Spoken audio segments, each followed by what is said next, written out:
All right, friends, Romans, countrymen, lend me your ears, for unlike Mark Anthony, I've come to praise Caesar, not to bury him. What do I mean by that? Hand up here who has or who runs MYOB. All right, great to see. MYOB, like some of the other products around at that level, is a great product, and certainly when you're starting out a business. A lot of clients and a lot of people started off come the year 2000 and GST, they needed a system to be able to do that, and MYOB was the one that was available for them at the right size.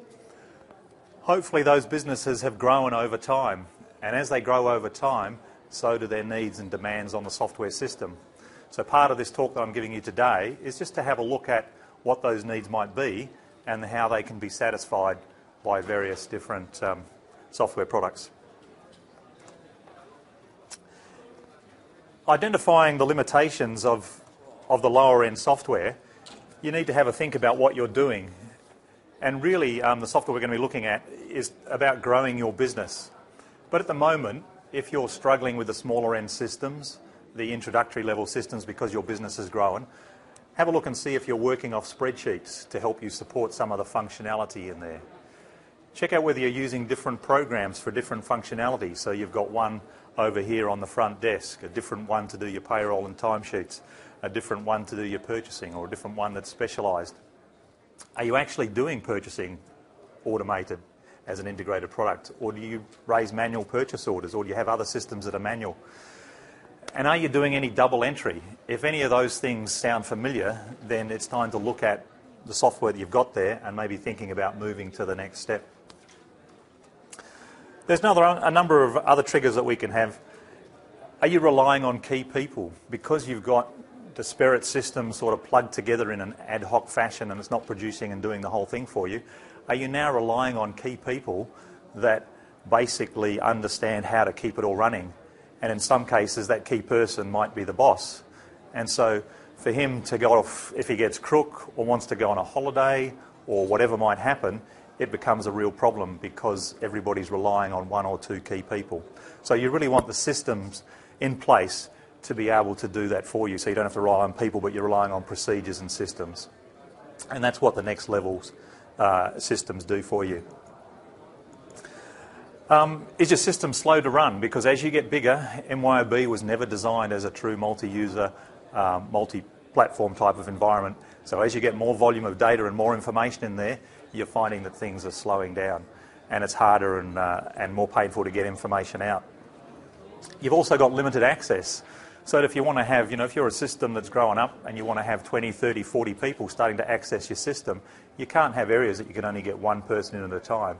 You need to be able to look at it at the same point in time and update stuff at the same point in time. Yep. Are you not getting the right information out? If you're not being able to capture the information and put it in there, it doesn't matter how good the reporting tools are or what you're going to do to extract the information out, you're just not going to get the right management information. And if you're not getting the right management information, you're really not doing your business justice to help it to grow. So that's another key one. And a lot of there's a few others that are more specific that I always hear from people that are running the lower end systems, and that is because the stock's never right. You can't rely on the stock. And if you can't rely on the stock, then you just can't move to the next step because you can't do automated purchasing. You can't requisition stuff onto orders and to jobs because if the stock is not accurate and not reliable, then it's just not going to work for you. All you're doing is really just bookkeeping functions, which is invoicing.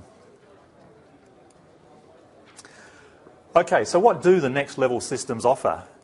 Well, some of the things that they offer is the greater depth of functionality. So take any of the areas in the current systems you might be using, whether it's debtors or sales order entry, the bigger end systems, the next level, they have a lot more functionality. They mirror more your business processes than just recording, doing bookkeeping, recording type of stuff. And we'll have a look at some of that in a minute. They have a broader range of functionality so that the processes that you need are part and parcel.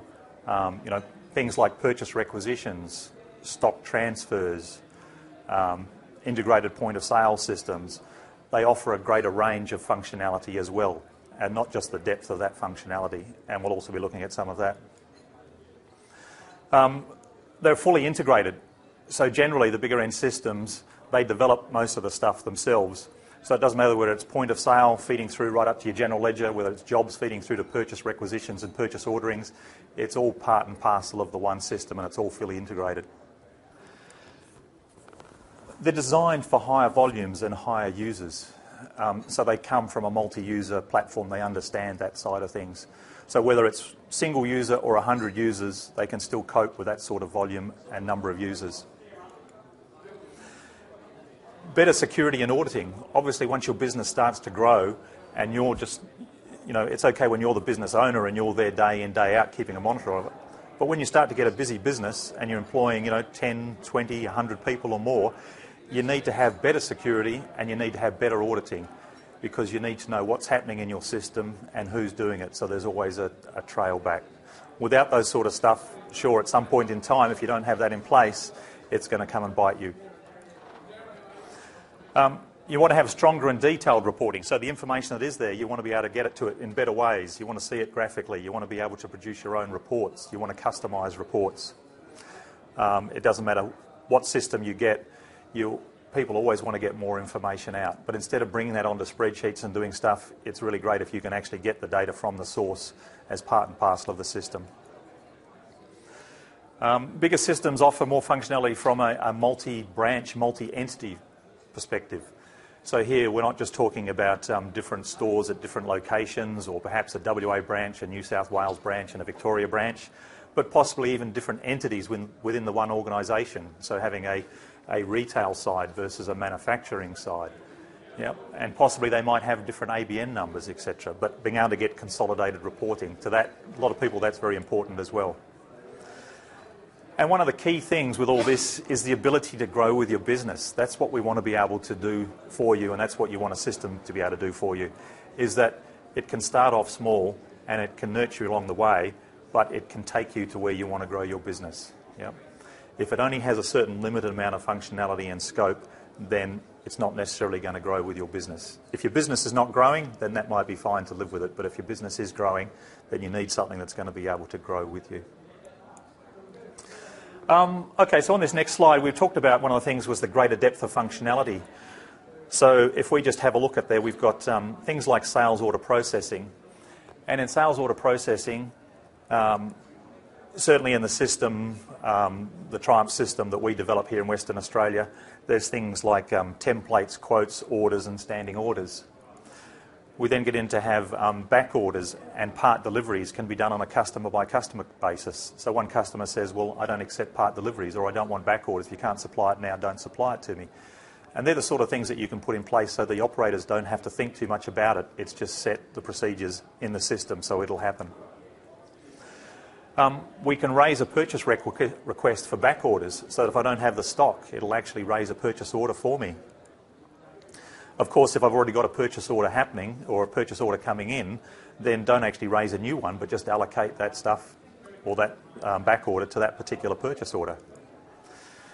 We optionally can print picking slips and delivery dockets so that you can have separate stages along the way of producing and processing your orders.